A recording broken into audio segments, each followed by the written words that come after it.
Olá, meus irmãos, bom dia, como passaram a semana, tudo bem? Vamos estudar um capítulo muito bacana, um capítulo que tem vários aspectos a respeito da morte e da vida. Até então, nós não tínhamos visto Jesus ressuscitar nenhum morto ainda, e seus milagres realmente se tornaram algo muito notório onde ele vivia, né? Ali na Galileia. E o Senhor Jesus, ele já tinha transformado água em vinho, já tinha curado várias pessoas de várias enfermidades. Mas ali acontece agora nessa cidadezinha chamada Naim algo realmente impactante. Tinha uma viúva naquela cidade, né? E ela perde o filho. Isso está relatado no livro de Lucas, né? Vamos ler o texto. E é muito bom a gente ver que Jesus, por onde ele passa, ele desfaz as obras do diabo, né? O diabo veio fazer três coisas: roubar, matar e destruir. Mas Jesus, ele traz vida e vida em abundância. Ele liberta os cativos do pecado e da condenação eterna. O Senhor Jesus, ele incrivelmente, ele fica na frente dos paradigmas da morte. E ele transforma aquilo que realmente está destruído em algo novo. Ele traz novamente a vida. Esse texto está no livro de Lucas, no capítulo 7, a partir do versículo 11. E diz assim: E aconteceu que no dia seguinte ele foi à cidade chamada Naim, e com ele iam muitos dos seus discípulos e uma grande multidão. Olha, onde Jesus andava, uma multidão seguia, porque o que ele fazia realmente era algo impressionante. Então imagine Jesus, né? Ele entrando nessa cidade chamada Naim e uma multidão atrás dele, né? Acompanhando. E quando Jesus andava, as pessoas apertavam, né? Era uma multidão assim que não dava espaço. Era realmente algo assim impressionante. Eles queriam tocar em Jesus, eles queriam estar o mais próximo possível de Jesus. E ele está andando, essa multidão está com ele, os discípulos também estão com ele ali. E quando ele chega perto da porta da cidade, na entrada da cidade, eis que levavam um defunto. Então veja, quando uma pessoa morria, os judeus eles enterravam fora da cidade, longe da cidade, porque o defunto, as coisas mortas para os judeus era algo imundo, eles não tocavam, eles não chegavam perto. Então eles tinham a cultura de fazer isso fora da cidade. Então tinha ali no cenário que estamos vendo uma multidão que está entrando na cidade e um grupo grande de pessoas num cortejo saindo da cidade.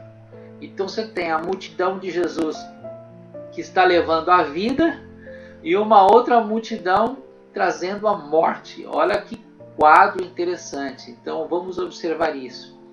E é muito legal que Jesus ele olha aquilo de uma forma muito diferente. Olha o próximo versículo. E quando chegou perto da porta da cidade, eis que levava um defunto, filho único de sua mãe, que era viúva, e com ela ia uma grande multidão da cidade. Olha que cena. Então nós temos uma multidão que estava com Jesus, andando com Jesus, e uma multidão que estava saindo da cidade trazendo o corpo de uma criança, de um menino, filho de uma viúva. Então, uma multidão toda alegre, eufórica, gritando Hosana, Hosana ao filho de Davi, aquela alegria, e uma multidão em silêncio vindo sentido contrário, né? E no cenário de um velório judaico, a 10 metros à frente andava o sacerdote, e ele andava com o incenso, né, balançando o incenso na frente, e ele conduzia o cortejo, né, estava na direção do cemitério. E as duas multidões se encontram. E em respeito a um velório, geralmente ninguém entra na frente de um cortejo, né? Até hoje, quando a gente vê um cortejo de carro, a gente diminui a velocidade, todo mundo para, deixa passar todos os carros em respeito. Então aquela multidão eufórica que estava com Jesus, ela para e todos olham para aquela cena daquela multidão vindo, trazendo o menino. E ali, uma viúva, uma mulher que não tinha marido. E a viuvez naquela época era muito complicado, porque a viúva, ela era cheia de regras para a mulher. A mulher não era igual hoje, que pode trabalhar. A mulher não é igual hoje, que ela pode ter uma vida independente. A mulher não podia fazer nada. A mulher tinha que ser amparada pelo marido ou pelo filho mais velho. E ali a esperança dela todinha foi embora, porque o menino era o espelho da pessoa que ela amava, o marido que ela se apaixonou um dia. Então, ao olhar para aquele menino, ela via o amor da vida dela. E aquilo tinha virado uma coisa assim muito pesada, muito triste, porque Jesus, ele olha para aquela mulher, ele entra na mente daquela mulher e ele começa a entender o seu sentimento. Ele começa a sentir todo aquele drama, aquela tristeza. Ela tinha perdido a coisa mais importante que ela tinha na vida, que era o amparo à sua velhice, o seu filho. Então, Jesus se comove com aquilo, né? Jesus, ele se comove de uma forma muito grande, ele entende tudo que está acontecendo, ele sente a dor daquela mulher. E olha o que diz o versículo seguinte: e vendo-a, o Senhor moveu-se de íntima compaixão por ela. E é interessante, ele disse para a mulher: não chores. Eu fico imaginando a cena, né? Quando Jesus vê aquele cortejo, ele vai na frente do sumo sacerdote e fala: pare. O sacerdote deve ter ficado irritado, falou: o que você está fazendo? Você está maluco? Você está parando esse cortejo? O que você quer fazer? E quando ele fala para o cortejo parar, e ele se aproxima daquela mulher, ele olha para ela com íntima compaixão. Ele não olha para o morto, ele não olha para o menino, ele olha para a mãe e ele fala para ela assim: não chores. É interessante que, se fosse qualquer um de nós, ao se encontrar com uma pessoa nessa situação, a gente falaria exatamente o contrário, né? Chore tudo que você pode chorar, lave a sua alma. Chorar faz você se sentir um pouco melhor. Mas Jesus, ele é maravilhoso. Ele olha para a mulher e fala: não chores, não chores. E ele vai fazer algo agora realmente que um judeu jamais faria: tocar num defunto. Ele chega, e olha o versículo seguinte: e chegando-se, tocou o esquife. E os que levavam pararam. E disse-lhe: jovem, a ti te digo, levanta-te. E o que fora defunto assentou-se e começou a falar.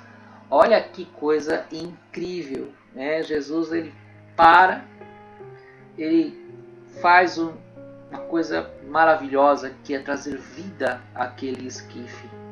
Porque quando um judeu morria naquela época, eles embalsamavam, tinha todo um processo. O sangue dele já estava preto, os seus olhos já não tinham vida, o seu cérebro já tinha coagulado, né? Então, quem conhece um pouco essa coisa de cadáver, né? Esses médicos legistas aí sabe que uma pessoa morta depois de um tempo é algo realmente complicado o estágio, né? A gente deixa uma carne, por exemplo, em cima da mesa, fora da geladeira, de um dia para o outro, a coisa complica, não é verdade? Então nós estávamos ali perante um cadáver que já estava embalsamado, porque ele precisava aguentar até o momento do enterro. E eles tiravam vísceras, faziam aquelas coisas de embalsamento, aquelas técnicas deles lá. E Jesus ali agora, quando ele dá essa ordem, ele vai fazer algo realmente incrível. Ele vai trazer vida, ele vai trazer as células, elas passam por um processo, sei lá eu como, e os órgãos são recriados dentro daquele corpo. E o menino, ele senta no caixão e ele começa a falar. Que coisa incrível esse milagre! Que Jesus pega o menino e o entrega à sua mãe. Você já imaginou isso? Ele pega o menino pelo braço e devolve para sua mãe. Eu acho interessante que esse lado amoroso de Jesus, esse lado poético dele, é o que me faz ser apaixonado por Jesus. Porque conhecendo um pouco de religiões, de filosofia, ninguém tem esse lado incrível de se envolver com um problema, de se envolver com uma necessidade, de se compadecer com algo realmente que nos aflige, como o Senhor Jesus. Às vezes a gente fica abalado porque os nossos sonhos às vezes não dão certo, ou porque a gente perde algo realmente muito importante, ou porque aquilo que a gente tinha morre, a nossa esperança morre porque as coisas às vezes não são do jeito que nós planejamos. Estamos vivendo num período muito triste, onde muitas perdas têm nos impactado. Mas Jesus, ele tem essa capacidade de trazer vida novamente. Ele tem essa palavra maravilhosa. Quando Jesus levanta a mão para abençoar, é algo realmente extraordinário. E essa parte que ele pega o menino e entrega para a mãe, eu fico imaginando como foi a reação daquela mãe, de pegar o braço do menino, olhar nos olhos daquele menino que estava vivo novamente. Que sentimento indescritível, algo realmente maravilhoso. E de todos se apoderou o temor e glorificavam a Deus, dizendo: um grande profeta se levantou entre nós e Deus visitou o seu povo. Que coisa maravilhosa. Então nós tínhamos uma multidão alegre, né, entrando na cidade, uma multidão triste saindo da cidade. As duas se encontram e a morte ela consegue contagiar com muito mais impacto, né? Então as duas multidões ali ficam tristes, tomadas de temor. E Jesus ele consegue transformar isso de uma forma incrível. Agora as duas multidões estão eufóricas e alegres. A que estava andando com Jesus ficou mais alegre ainda. E a que passou a noite velando o menino que estava indo para o enterro ficou jubilante, alegre e impactada por um milagre tão incrível como foi esse da ressurreição daquele menino. Nós temos visto esse ministério do Senhor Jesus com olhos muito interessantes, porque tudo que nós estudamos no Velho Testamento, milagres que aconteceram por intermédio da vida de Eliseu, de Elias, que também ressuscitaram, né, o menino que estava morto lá, a viúva de Sarepta, por exemplo. E agora nós vemos Jesus fazendo isso de uma forma muito diferente. Por isso que eles falam um grande profeta, porque na mente dos judeus, né, um grande profeta se levantou entre nós. Na mente dos judeus, as duas figuras que tinham ressuscitado eram Elias e Eliseu. E agora Jesus, ele faz algo, mas de uma forma muito impactante. E vendo isso, a gente entende que Jesus, ele é capaz de fazer qualquer coisa. Ele é capaz de curar quem está doente, ele é capaz de ressuscitar o que está morto, ele é capaz de criar, ele é capaz de fazer tudo, ele é Senhor, né? E diante de tudo isso, nós vemos que nessa cidade de Naim, que ninguém dava importância, né? Ela se tornou um lugar famoso, né? Um lugar onde Jesus passa, se torna um lugar famoso. É igual a cruz. As pessoas olham para a cruz, e a cruz era um símbolo de maldição. Aquilo que se tornou um símbolo do cristão, que é a cruz, hoje para nós é visto com outros olhos. Nós olhamos para a cruz, nós não lembramos da maldição. Nós olhamos para a cruz, nós olhamos e lembramos de Jesus, né? Ele transforma o que é maldição hoje num símbolo de ressurreição, de vida. Jesus, ele é maravilhoso. Ele é maravilhoso. E quando o Senhor tem compaixão, ele nos traz vida, ele nos traz ressurreição, ele nos traz a sua graça. Por isso que o mais importante da Bíblia é nós entendermos o seu ministério, nós entendermos o que o move, nós entendermos essa ligação que ele tem com os homens, com a igreja. Né? Nós somos chamados de noiva, né? Noiva amada. Nós somos chamados de filhos, somos chamados de irmãos, de amigos. Então o Senhor Jesus, ele traz uma mensagem de proximidade. Jesus nos reconecta com Deus e nos dá palavras de promessa de salvação, nos dá palavras de apoio, de bom ânimo, de estar conosco todos os dias. Essa história de Naim, essa cidade de Naim, essa viúva, não tem o nome do menino nem o nome da viúva, mas ela foi tão impactante que até os dias de hoje nos traz uma mensagem muito forte, não é verdade? Se você hoje está muito triste, eu quero que você se alegre, porque você tem um Deus grande. Entregue o teu caminho a Ele, ao Senhor Jesus.